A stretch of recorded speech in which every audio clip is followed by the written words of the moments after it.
Friends, hello, hello. Oh, I'm so glad to see you all. I'm so excited to be with you. My name is Liz Loeb. I use she and her pronouns. I'm here on Dakota land in my home in Northeast Minneapolis, which I share with my spouse, Sarah, and our toddler, Lyra. Lyra is at school right now. My spouse is downstairs. She works from home. I'm going to put my little earpods in and hope it works.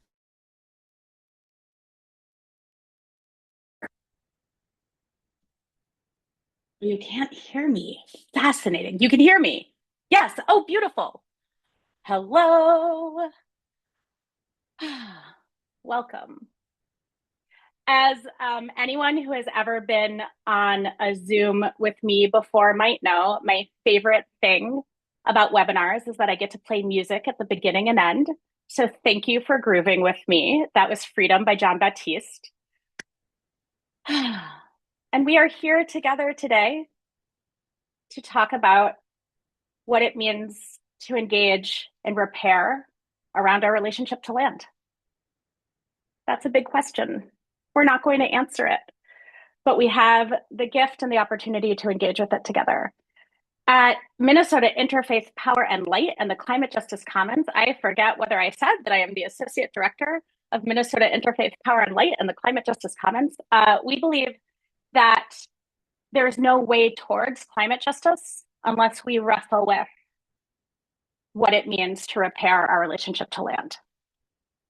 And so we are committed to inviting people into questions, into reflection, and into action around repair and our relationship to the land. There are so many ways that we are exploring together of how to do that. We are learning and making mistakes together as we go. How else could it be? And today, I'm so thrilled that we have the opportunity to learn from and with Jessica Intermill about one particular piece of history that informs how we arrive, how any of us on Dakota land on Turtle Island arrive to the question of land today. And that piece is the Doctrine of Discovery. Jessica is a tribal rights attorney. She is a land history consultant, which is a category of intervention and possibility in the world that she created and made up, which is very cool. And every time I have the privilege of being with Jessica, I can feel the deepening of my learning, the expansion of the horizon of questions that I can imagine asking. And more than anything, she calls me to my commitment to real action in our lifetimes with one another. And I am so grateful for that. A few notes of business. I don't know if business is the word, a few notes of logistics. We will be recording this session. We're recording so that others can learn with us, so that this can travel and offer access in a way that isn't just about who can be here right now in real time in 3D space. If you want to participate or ask a question or offer a reflection and you don't want it recorded, please just let us know and we will pause the recording. Any dire concerns about that plan or questions or objections? Beautiful, beautiful. I am a fan in almost all things of enthusiastic and explicit consent. But when it comes to this, I'll take just a murmured assent of no vetoes. Sounds good. I love being the person with the microphone because I get to do things like this. Also, do what you need to be here. That might look like having your camera on. It might look like having your camera off. It might mean that you eat lunch. It might mean that you go to the bathroom. You know your life and your body, and just do what lets you be here. We are good with all of it. If you have a question, if you have a curiosity, if you have a reflection to offer, please use the chat. I will be in the chat. I will be vigorous in the chat and ready to dive in with you because for most of our time together, Jessica will be lecturing. She has a plan, she has slides, she has things she wants to tell us, and our gift is to be able to receive that and witness it and take it in. So give yourself that time. If that might feel relaxing to you, it might not feel relaxing to you, but I really invite you to let yourself receive whatever that means for you as we agree to allow Jessica to guide us. So I'll be in the chat. We can do all sorts of things there. We will be receiving insight and wisdom. I believe it's wisdom from Jessica. And then at the end, we'll have a little time to interact and we will talk about paths towards action. Any questions? And Jessica, what did I miss? I don't think that we missed anything. I love it. No, but really, folks, do feel free to interact within the chat. I'll be doing my thing over here. Hang out with me if you want to. If you want to hang out with Liz, hang out with Liz. And really, aren't we hanging out together? It's all the same. We also have with us Sam Blackwell, who is the Director of Strategic Communications for Minnesota Interfaith Power and Light and the Climate Justice Commons. So appreciative of Sam and that they're here with us. Sam will be taking notes so that we can send you a recap with summary points and resources. And with that, Jessica, you're one of my favorite humans on this planet, and I'm the luckiest person that I work with you. And so thank you. Thank you for saying yes to today and to saying yes to being here. And I will offer the mic to you. Thank you. Y'all get yourself a friend like Liz who will introduce you because it is just a really strange and super fun experience to have an introduction like that. My name is Jessica Intermill. I use she, her pronouns. I'm joining you from Dakota land ceded by the 1851 Treaty of Mendota. I work as a strategic policy consultant with MNIPL, and I'm really excited to just dig in today to the idea or the doctrine of discovery, which is a very, very old doctrine, but we're going to actually land it in where it shows up in our lives today before we have a chance to talk about it. So let's get started. And I want to start with the idea that now is always. And that especially as it comes to places, the past is present in those places today. Now, this is not a new idea, this idea that the past is never dead, it's not even past, right? This has come up before in literary spaces, in art spaces, but we usually don't think about it in our own lives. So many of us were taught this idea that, like, one thing happens, then the next thing happens, and the next thing. And especially when it comes to history, by the time you get to chapter 10, you're like so far removed from chapter 2 that you don't even remember that part of the book, right?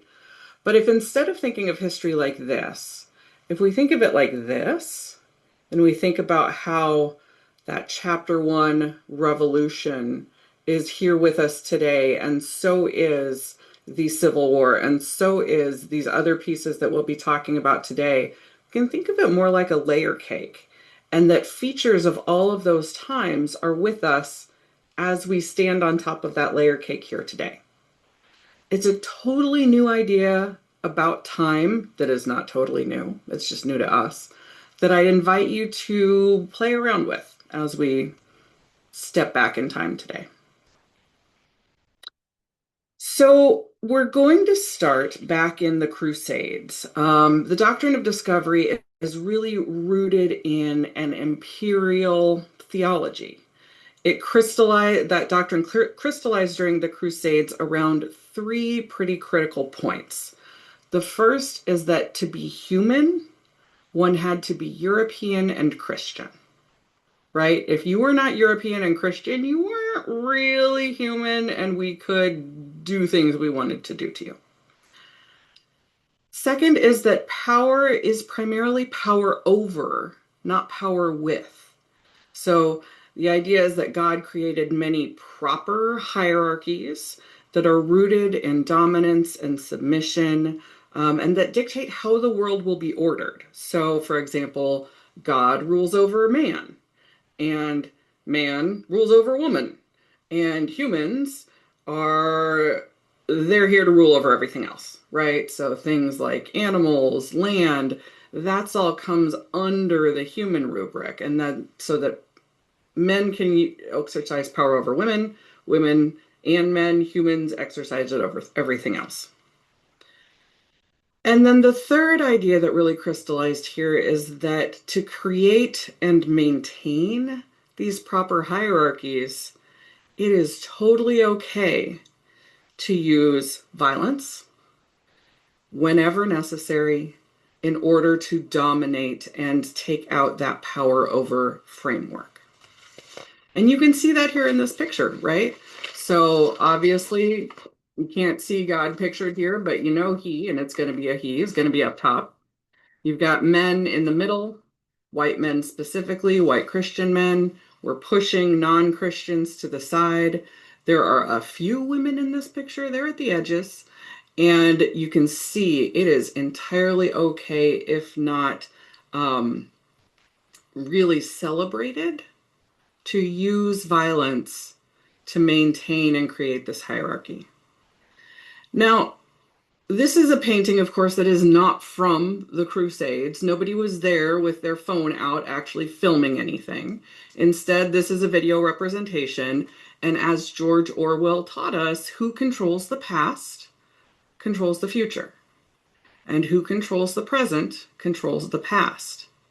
So you can see that even in this iconographic representation of what those crusades would have been, you can see that we're replicating those same ideas that were created so far back. We are replicating and reinforcing them in 1847. Now, that's sort of like conceptually interesting, right? But the thing is, because the Holy Roman Empire fused religion and governance, this theology, this celebration of violence, this prioritization of humanity and everything else actually became law. And that happened through a series of what are called papal bulls. They're essentially letters from the Pope that reacted to and intertwined with extractive economies. So, for example, if we rewind to the 1400s, the Portuguese Prince Henry, sometimes called Henry the Navigator, took control of Ceuta. Now, Ceuta is a key city in what is now Morocco. It was important then because it secured two key trade routes. The first allowed Portugal to get to the eastern spice trade. The second allowed Portugal to reach the southern Sudanese gold trade. So it's a key port because it allows that trade to really expand. And in 1441, so, a couple decades after Portugal secures that port, there's a captain who is on his trade mission. He completes the trade mission, and then he writes in his diary, "How fair a thing would it be if we who have come to this land for a cargo of such petty merchandise were to meet with good fortune and bring the first captives before the presence of our prince."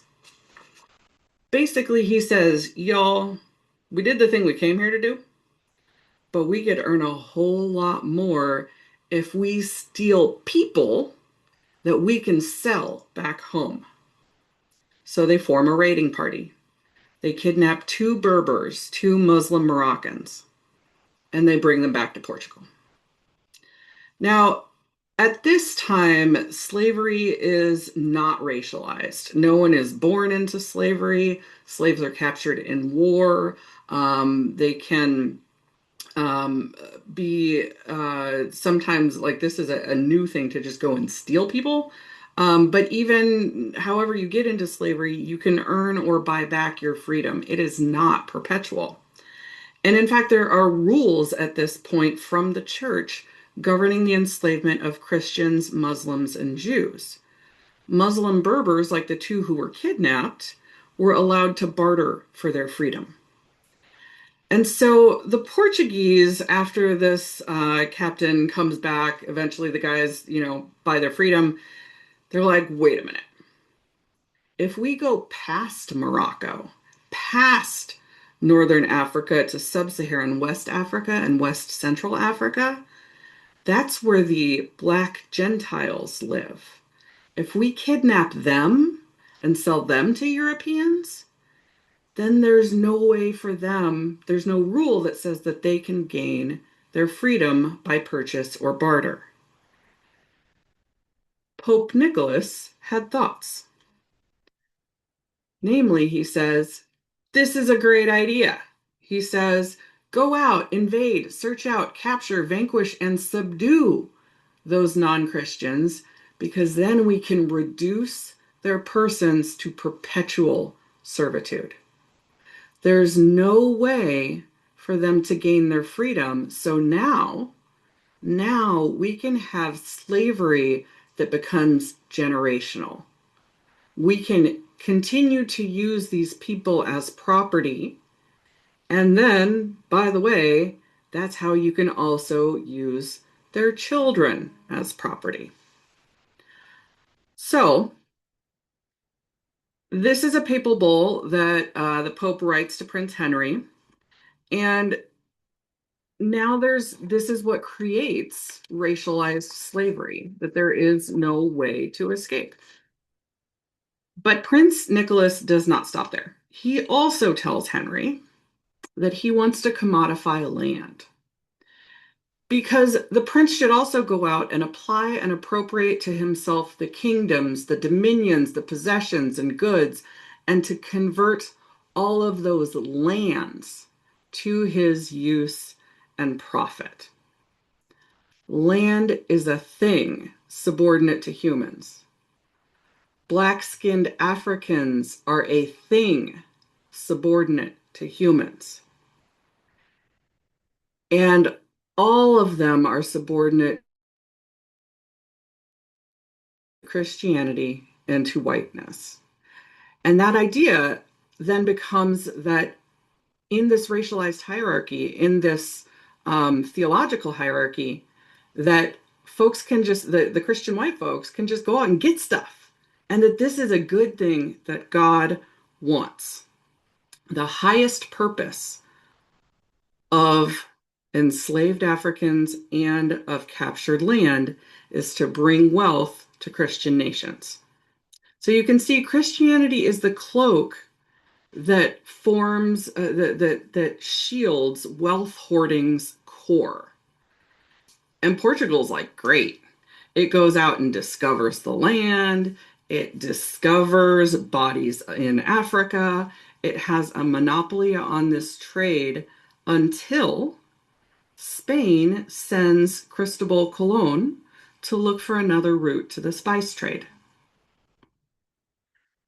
And the man we know as Christopher Columbus reaches the islands we all now call the West Indies. But when Columbus returns to Spain, he's excited. He thinks he found India, but Portugal is not happy. Portugal gets cranky because it really liked its monopoly and it's ready to fight Spain to keep it. So Pope Alexander VI steps in to mediate before there's a global trade war. He says, whoa, whoa, whoa, guys. I'm going to issue another bull. And so we have the 1493 Inter Cetera papal bull. Now, most of the document is about how much God loves converting pagans, including by violence, but it also divides the globe between two colonizers, Portugal and Spain. It gives, grants, and assigns in perpetuity forever to Spain and Portugal, Castile and Leon, all of the land that has been discovered or will be discovered at any point, right? But it says it's going to draw a line, right? Like, remember the sitcoms with the kids who are feuding and the parents say, oh, come on, you guys, we're just going to draw a line down the middle of the room? That's why we have a Western and an Eastern hemisphere. The Pope draws and establishes a line along that line between the Azores and Cape Verde, north to south. This is what we're going to do. Spain, you get the New World, the Western Hemisphere. Portugal, you get to keep the Eastern Hemisphere, all of Africa, all of those Africans. This is why Portugal was so deep into the slave trade. This is why today Latin Americans, Latine folks, mostly speak Spanish, because the Pope in 1493 assigned those lands to Spain as the colonizer. And so you have some very real effects that persist today in terms of um, the history of racialized slavery, in terms of the history of colonialism in Latin America. But also, you can see here that the property right of discovery is express. And over time, other colonizers come to adopt this idea so that even if they're not Catholic, even if they're not bound by papal bulls, they inherit the understanding that property is part of and part and parcel of a right of Christian white men. And when I say people, I include the United States, who in 1863 issued the Johnson versus McIntosh decision from the United States Supreme Court. Now, this is a case that is a property dispute between two regular old landowners to see who has title to the land. Now, I say regular old, but actually the people who brought the case kind of worked together to be like, okay, I'm going to make these facts. I'm going to make these facts. Let's see what happens. And the facts are that Thomas Johnson's heirs bought a parcel of land from the Pinkeshaw and Illini tribes, and Mr. McIntosh bought the same parcel from the United States. And they went to the Supreme Court together to ask the court to decide who gets the land, the person who bought it from the tribe or the person who brought it from the United States. Now, even existing at the time, there was a very clear law that could have very easily decided this because Congress had already, about 100 years before this, created a law that said that only the United States can make contracts with tribes. That would have been a very easy way to say, of course, you cannot buy the land from the Pinkeshaw and the Illini because you violated that statute. Why are you even talking to us? This is settled law. Instead, the court went big. It said, we're going to tell you the real law, the European law. The United States have unequivocally acceded to that great and broad rule by which its civilized inhabitants now hold this country. Now, note this civilization as contrasted with barbarism, right? This is that power over idea. We are civilized, they are not. We decide the rules. The United States maintain, as all others have maintained, that discovery gave an exclusive right to extinguish the Indian title of occupancy, either by purchase or by conquest. Use violence if you want to. But all others believe in this. Of course, all others is not all others. It is white Christian nations. But it continues conquest gives a title which the courts of the conqueror cannot deny, whatever the private and speculative opinions of individuals may be. Now, there's two interesting things here. First of all, the United States Supreme Court just called itself the court of the conqueror. Have y'all ever heard them call themselves that before? They have never undone this part of the law. It is foundational, and it's still good law today. But the part that I think is even more interesting here is that it is acknowledging in 1823 that there are private opinions of individuals that are contrary to this. Remember how it just said all others believe this? Well, no, it must not. Otherwise, there's no reason to say this. So there was dissent even as far back as 1823 that maybe the doctrine of discovery is not the way we're supposed to be doing things. But Justice John Marshall continues, the character and religion of the land, so the initial land of Turtle Island, of its inhabitants afforded an apology for considering them as a people over whom the superior genius of Europe might claim an ascendancy. So, by the way, Europeans and their descendants are better than indigenous people, so that's a really good reason to take their land. That's what this says. And the potentates, those who come in our legal heritage believed that they made ample compensation to the inhabitants by bestowing on them civilization and Christianity. Y'all, it's okay that we took their land. It's okay that we didn't pay them. It's okay that we're not letting them make contracts with whoever they want to make contracts with because we paid them in Christianity. All of U.S. property law is grounded in this 1823 decision that adopts the doctrine of discovery and its supremacist justifications. It's easy to say that this was long ago. This was these dudes who did not know any better, and we know better now. But this is not the last that the Supreme Court had to say about the doctrine of discovery. No less a liberal paragon than Justice Ruth Bader Ginsburg said in 2005, the year that I began practicing law, that in this case, which was a modern property rights dispute, she wrote for the majority and expressly relied on the doctrine of discovery. That's how they decided this case because of the doctrine of discovery, because now is always. She confirmed that the doctrine is written into every single deed in the United States. It underlies every church, every synagogue, every office building, every grocery store, every home in the United States. And that means that the embedded supremacist justifications and the imperial theology are also part of every single deed today.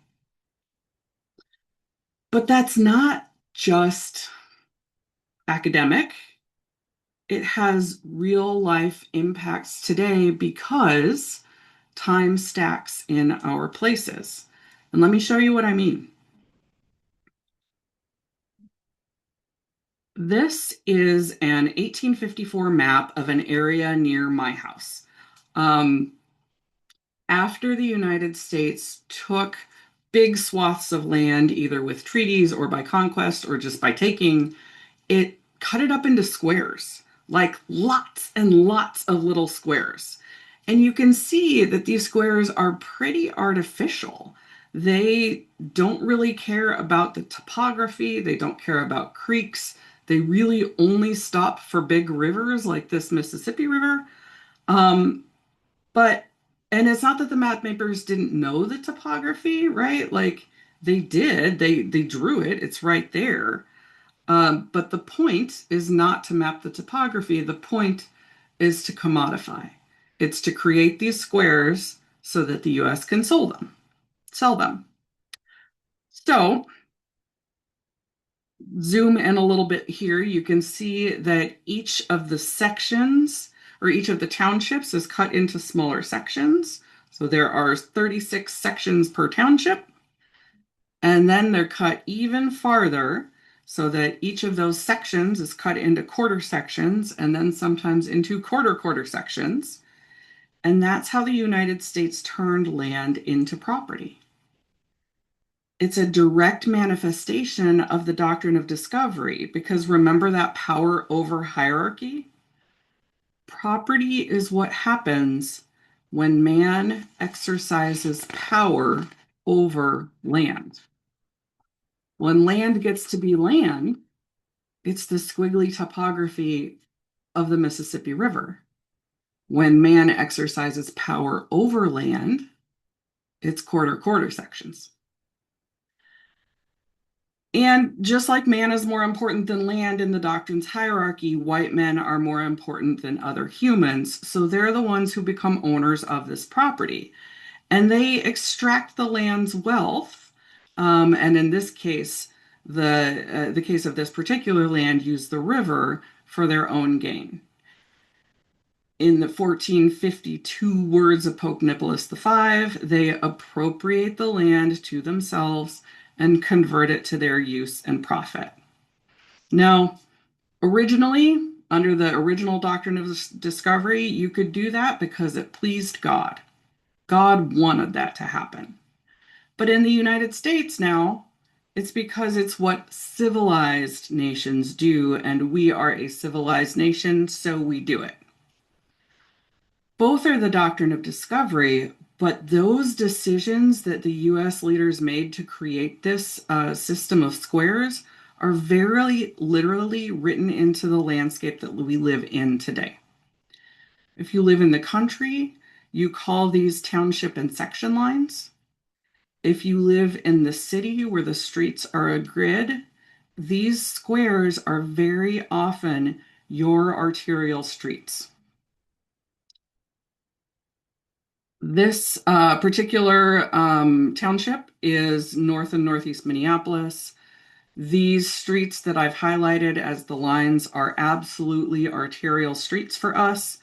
Things do tend to get fuzzy near the rivers. You'll see that there's some little things that don't quite line up quite like the grid, and that's because those streets were built before the land was surveyed.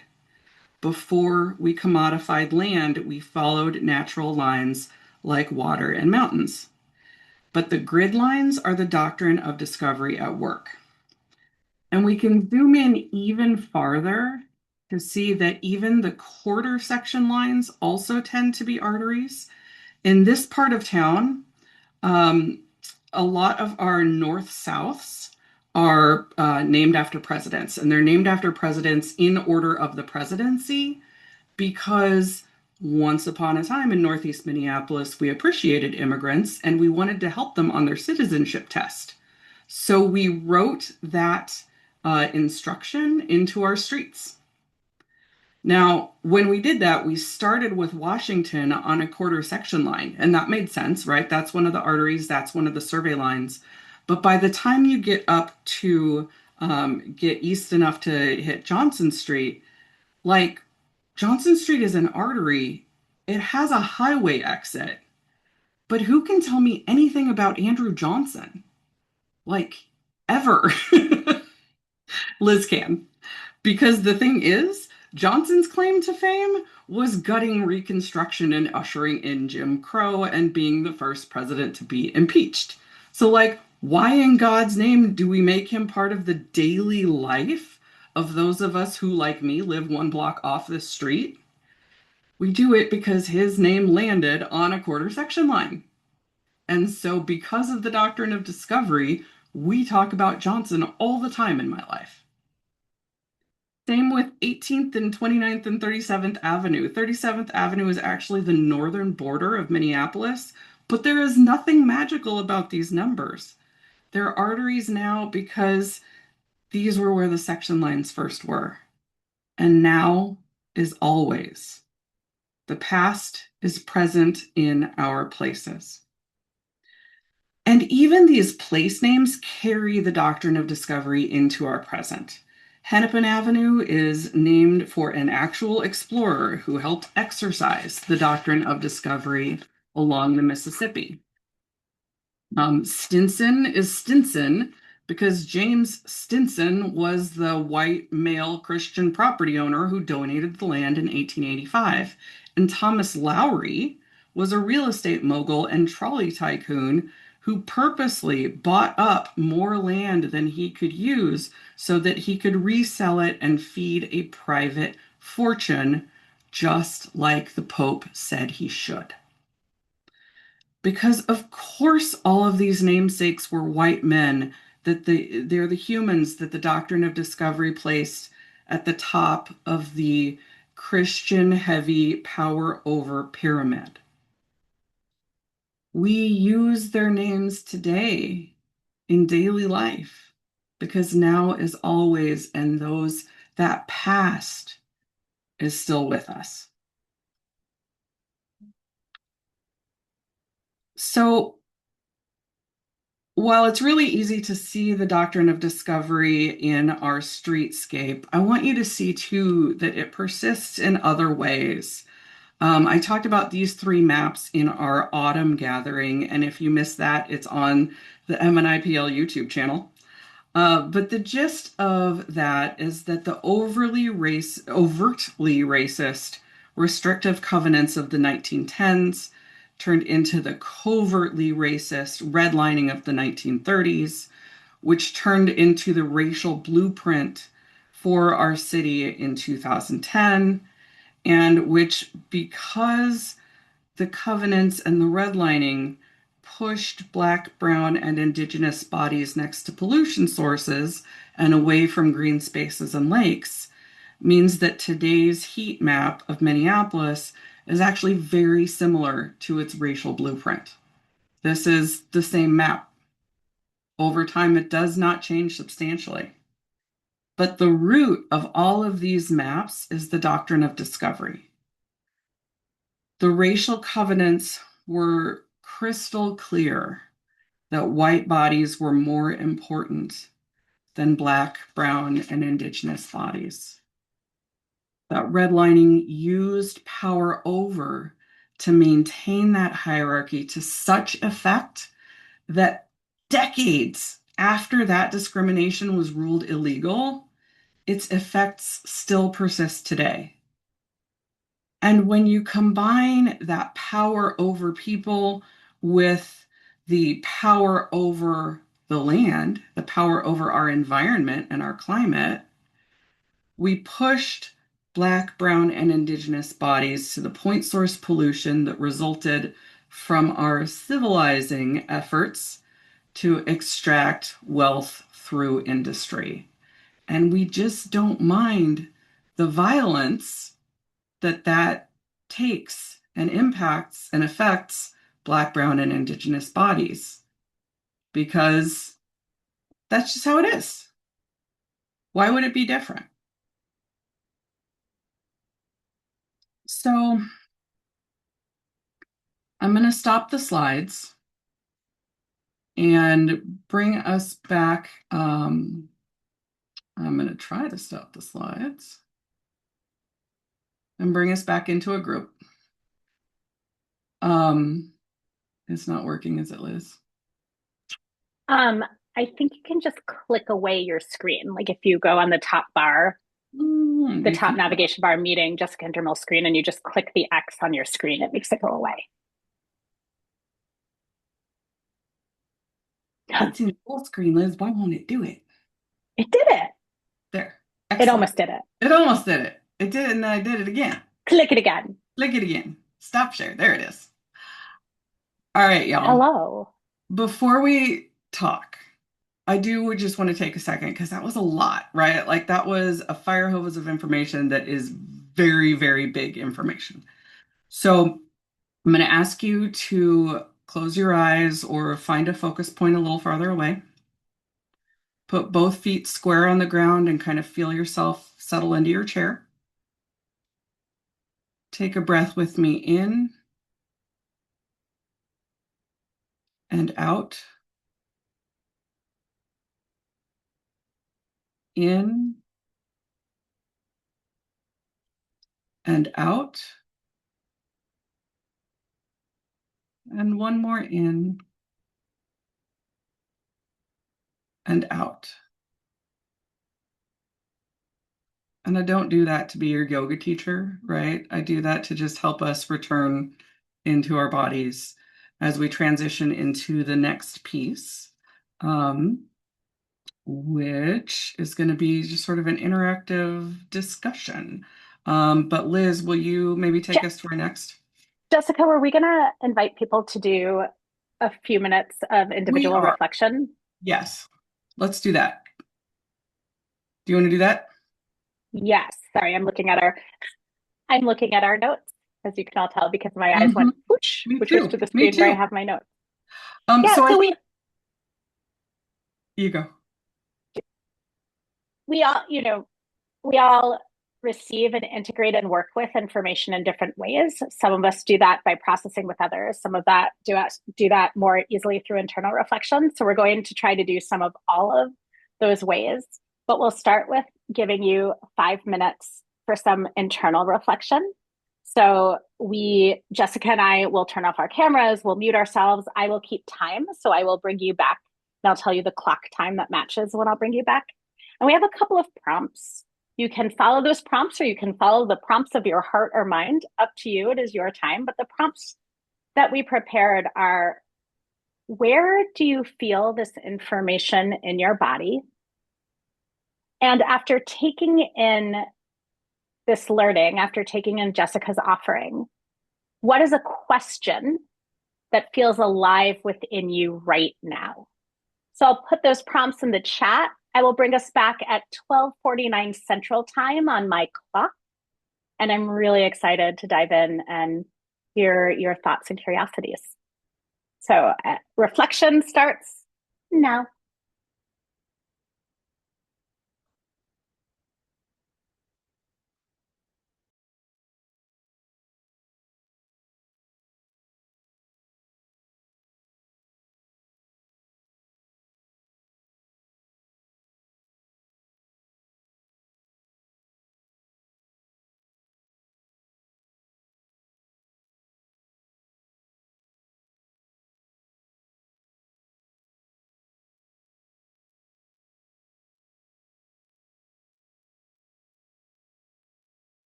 Mm. Okay, come on back, everyone. Thank you for taking that time. And Jessica, I will pass it to you to wrangle us forward. Well, thank you all. I appreciate the obviously you saw me fumble with like, oh, we're gonna go and talk about a thing. We don't usually have this long to talk about this when I get to talk about it, so I really love that you had a chance to sort of reflect a bit. I see a couple of questions in the chat, but also think about if there's anything you would like to offer into this space. We're just going to do a discussion and a Q&A until we close. So the first question that I saw was from Wallace and sort of, what do I think of land acknowledgements? I think land acknowledgements This is really your important. favorite question, isn't it, Jessica? It's one of my favorite, and Wallace just started right with it. Thank you, Wallace. Um, I think they were really important when they first started because it was like this unveiling. And I think if you've done any work with MNIPL in the reparation space, you'll know that we one of the core concepts is truth telling. Super important, not enough by itself. And as us white folks are wont to do, we're like, oh, we did it, and we check the box and we keep going. Not enough. And so that's why I worked with the Lower Sioux Indian community to create the Minnesota honor tax. That was my way to say, okay, I acknowledge that I'm on land ceded by the 1851 Treaty of Mendota, that, by the way, was not fulfilled in the first place. And then, by the way, the United States actually canceled by itself unilaterally in 1863 and said, we're just not going to follow any of that. So, the honor tax is a way for folks who live on Dakota land to voluntarily say, this is what it's worth to me to recognize that in a way that is tangible, that the Lower Sioux then takes and uses for its own governmental purposes. So they're necessary, they're not sufficient. And one tool to help take that next step is the honor tax. But Liz, I'm curious, what do you know about the Protestant Reformation? To my knowledge, it didn't change anything, really. So, functionally, as far as I understand, it didn't change anything. I know the theology might be held in different framing, though not necessarily in a different hierarchy. I am not a scholar of the Protestant Reformation, so I will Same. And that, venture no further. There might be somebody on this call who is, which would be fabulous. right. Yeah, anyone?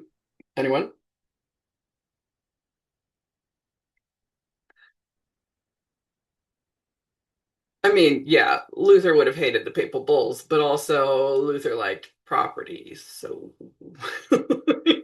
it keeps going. I almost spit out my coffee. I know, I saw it.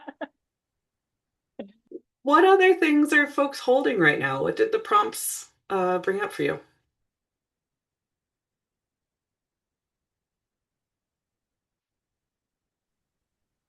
This is Jody Manali from New Orleans. I want to say it brought up pain in my chest and Mhm. high anxiety, as well as shock and just outrage and deep grief for the people who have suffered as a result of this doctrine. Just so a lot of emotions, but a lot of anxiety that this is still the law of the land and deep grief and anger. Yeah. Thanks, Jody.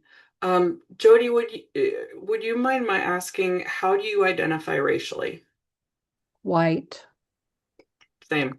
white, So, Caucasian. yeah, thank you. The reason I ask that, and I want to do sort of a bit of transparent facilitation here.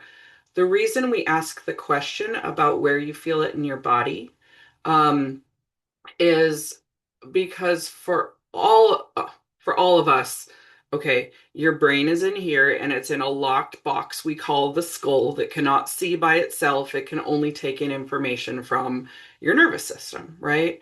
And for white folks, this information is so can be so surprising and so threatening that our nervous systems, when we first encounter it especially, can actually react as though it's a physical threat.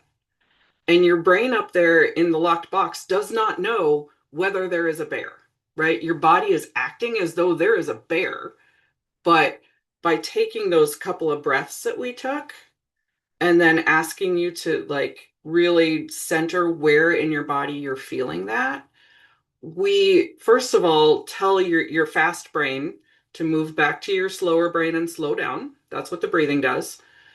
And then when you can identify where you feel it in your body, that's really important for the next time you feel that feeling. You can say, "Oh, brain thinks there's a bear. Brain, there's not a bear. I'm just learning. And I'm learning things that it's not my fault that I didn't know yet, right? You don't get to decide who teaches you what when, but then you can also then take that agency for staying with the work and leaning in and continuing." So, Jody, thank you so much for taking that time to tell us that's the work you did. And I hope that you carry that with you. Thank you. What else is coming up for folks?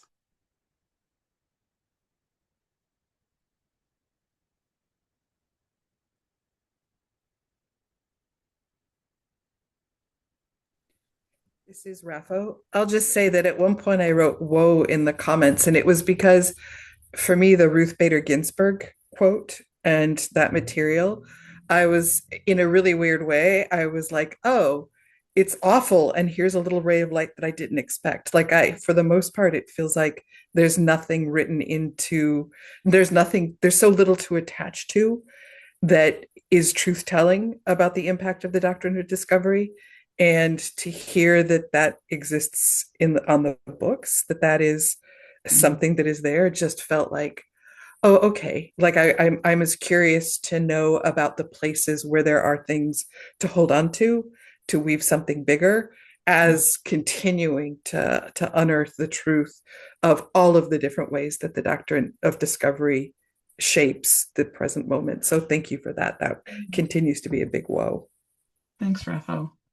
Yeah, I mean, yeah. So literally that decision came out the year that I started practicing law. And so the way that sits for lawyers is that they have not even printed the books yet that have those decisions in them. And so we have little blanks that say it's going to be in this spot, like that's real law. And, we're 20 years removed and some gray hair removed from that now. But that's still really recent. Like, what other, I see your hand, Dave, and I'm going to get to you, but I'm curious, are there other pieces? Let's kind of pull on that a little bit. Where else were folks like, oh, that's where it is today, that you can kind of put those little hooks into?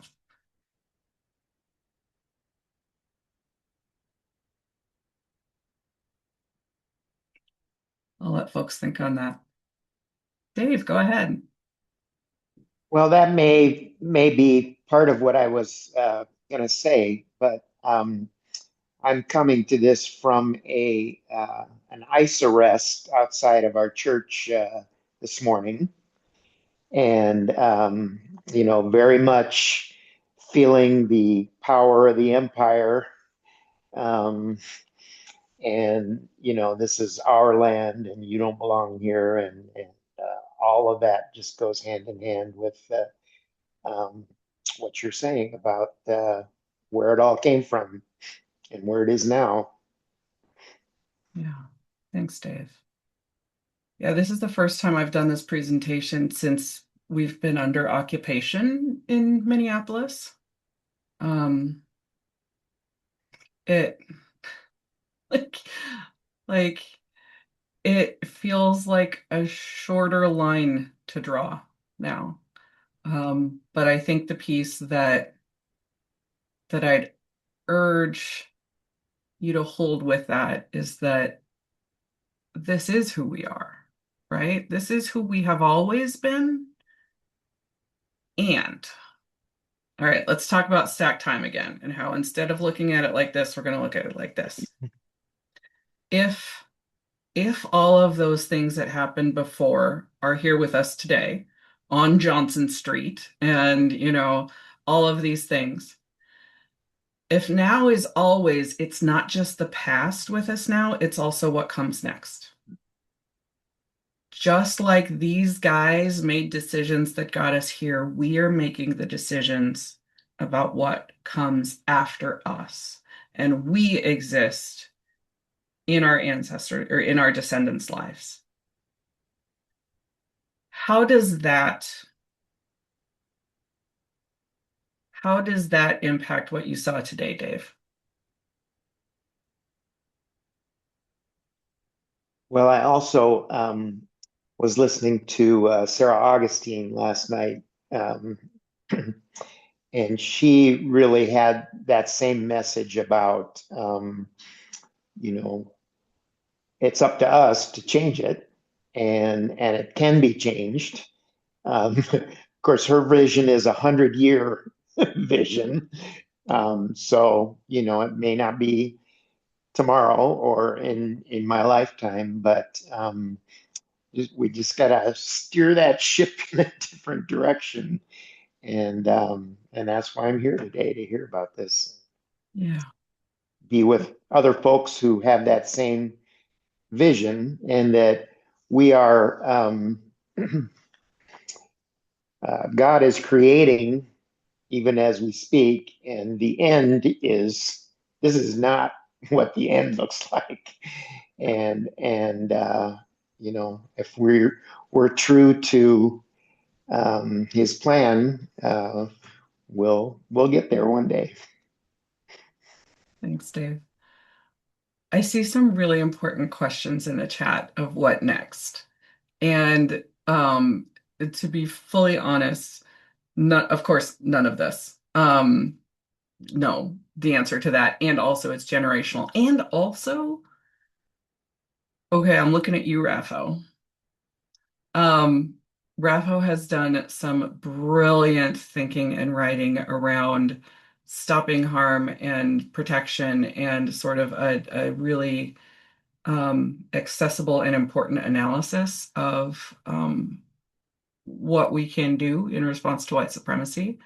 And Rafo, the answer is okay to be no, but would you be willing to share just a bit of that here? You honor me massively, Jessica. And would you ask me that question a little bit differently so I can understand where you're leading me to? Well, there's the three things, the three steps. Oh, yeah. Right? Yeah. Are you talking about ending violence? And Mhm. yeah. So, I mean, first, I want to have a lot of love for that question, because the question that rises in all of us, like, and I'm not saying I'm defining for anybody right now, but particularly for those of us who are white, particularly for those of us who are white Christian, we are shaped to turn to action right away. It is what our responsibility is. There's something that is broken, we need to fix it. There's something that is wounded, we need to change it. And that is shaped generationally. So it comes out of, I think, multiple streams together. Sometimes the desire to fix is to get more comfortable in ourselves, holding something that is intolerable. And sometimes it is because we so deeply care and we want to change the thing, and they get woven together. And so, how do we hold that? Whereas so many of our people have done, especially beloveds, those of us who are Christian, who have gone forward believing we were making change that was in a good way, and we find out later that it was a bad way. Everything about the history of colonization in this land is based on Christian good works, is based on the idea that we had the best answer for Native people who were, in Jessica's words, not as civilized as we were. So the curiosity I have, and I link arms, this is not me knowing more than anybody else, this is linking arms. How do we turn to that where we respect the part of us that loves and cares and wants to attend to what needs to change, while we also humbly are aware that some of what we carry are actually things that will cause harm, even though that's not our intent? And so that's the preface, because what Jessica's asking about is I sort of have a three protocol that has always worked for me that I then share. And when I say worked for me, that doesn't mean gets it right. That doesn't mean is always what works. It's just what helps me to check myself, right? And the first is that in any transformation, the first step is ending violence, right? So in this moment, is there some form of violence that is happening that is immediate and concrete and in some way needs to shift separately from the big picture, separately from how large the system is, separately from how complex it is? In the present moment, and I appreciate, Dave, you talking about being in your church right now. It's like that in the moment is what's being dealt with, our neighbors who are being deported, right? So it's ending violence is the first. The second is coming into the present moment. So that's actually what Jessica invited us to do by breathing, is to remember that, of course, the histories we hold in our bodies, including the histories of supremacy, are faster than our brain, are faster than our wisdom, are faster than our strategic parts. And so coming into the present moment is exactly just that, like even just the second, pausing, looking around, not thinking about what something means, not interpreting it, not building strategies that are beyond the present moment, just coming into the present moment. And then the third part is the humility practice of creating the conditions to shift histories.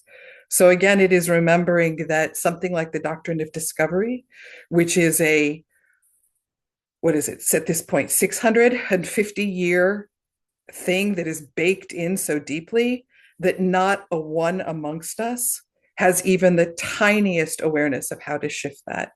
1,000-year, thank you, Jessica. 1,000 years of something that is so baked in that even understanding it, like we are baked in, it's baked in us. It's not just in systems. And so creating the conditions to shift histories is holding the humility that says, in the present moment, I will work to stop violence when I see it and it is concrete, not from saviorism, but because it is clear. I will come into the present moment. I will breathe. I will remember the right sizedness of who I am. Is my saviorism rising? Is my belief system or judgment about what's happening? And that those two things are going to help me to create the conditions that might shift histories, which means other things rise that are actions that can be taken. That was a lot of words, but I wanted the prelude first. So Jessica, thank you for that invitation. Oh no, friend. Thank you. I needed to hear that. And I just want to pause on that because that stop for a sec and slow down and be here is the part that I forget so often, right? I'm like, do the thing, do the thing. And especially, this is just me like reflecting right now, especially in this time that we are in this place that we are in. Both the end the violence feels so front of mind and obviously should be. And also, I need to bring that come to the present moment piece too. So thank you. I'm so glad you're here. I think we have time for maybe one more thinking thought. Where are folks? Who else has something?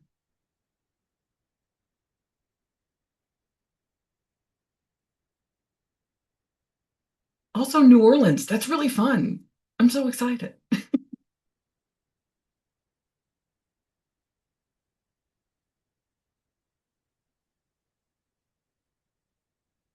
Beverly.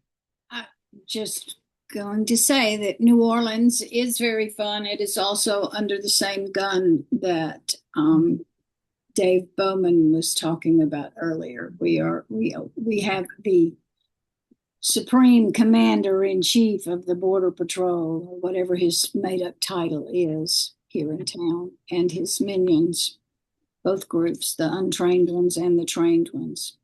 But there's a lot of community response to stop the violence. So, and Thank you, Beverly. We are all learning in this together. I know. I expect y'all are looking to Chicago the same way we have to, and I thank everyone who is in this with us. And Sally Jo. I think, oh, great. That's what I was going to say. Sally Jo, do you want to call for you?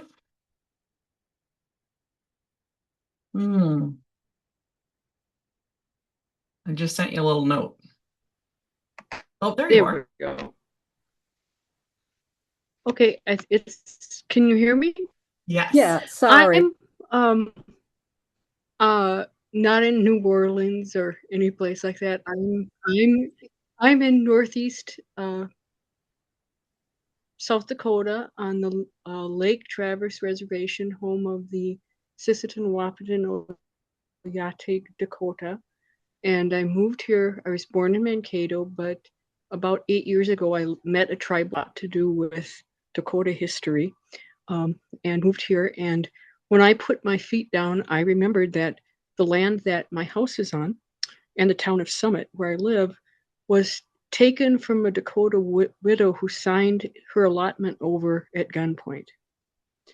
The state of South Dakota, if you get a map that's a state map, this Lake Traverse Reservation is not on it, because in the Dawes Act and following that, it was disestablished, even though this is still the home of the reservation. I mean, the reservation, the community.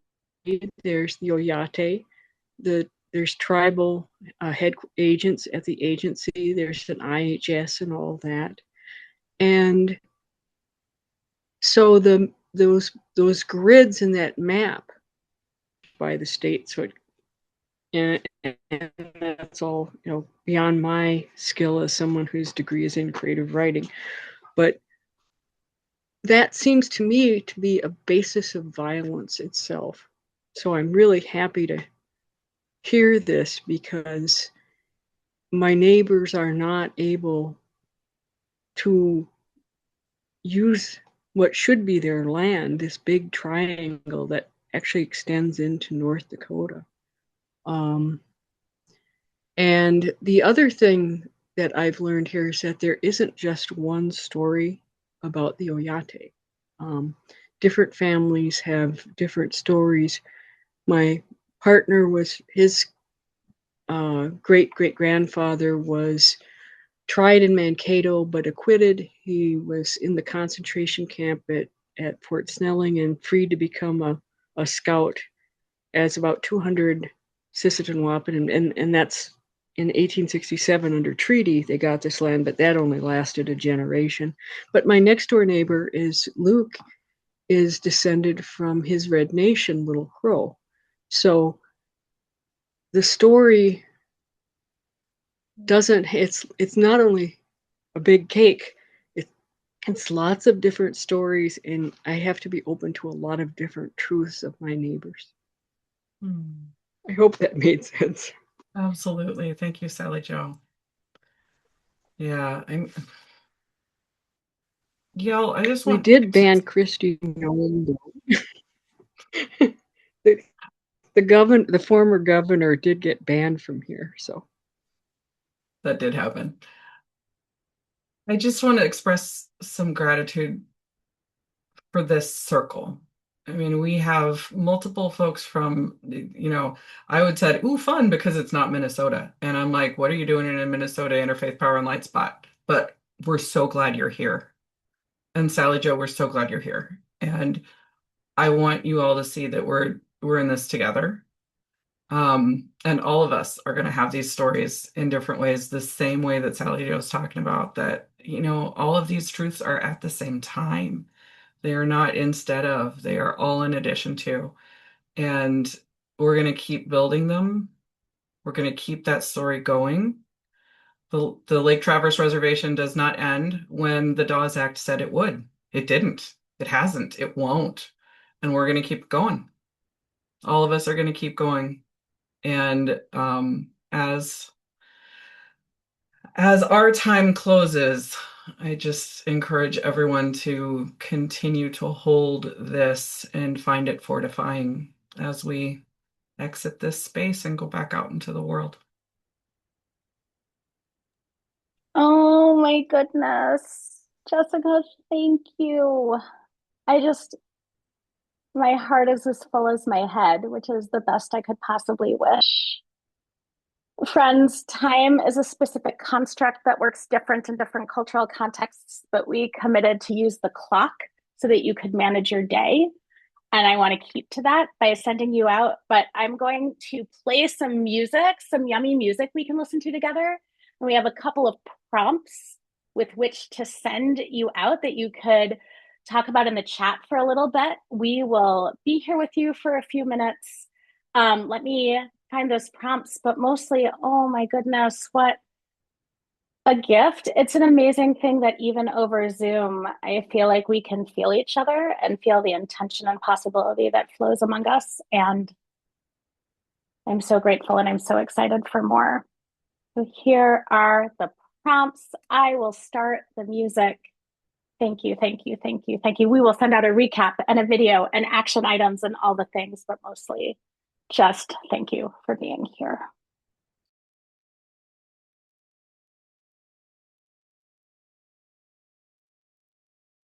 Long for peace.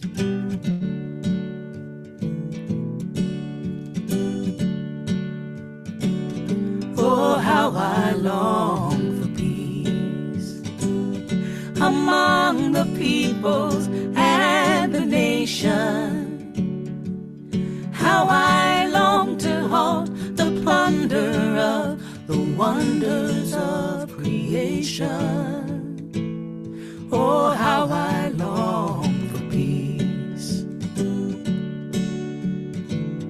I cannot understand how sisters, wives, and mothers cannot stop the slaughter of the husbands, sons, and brothers.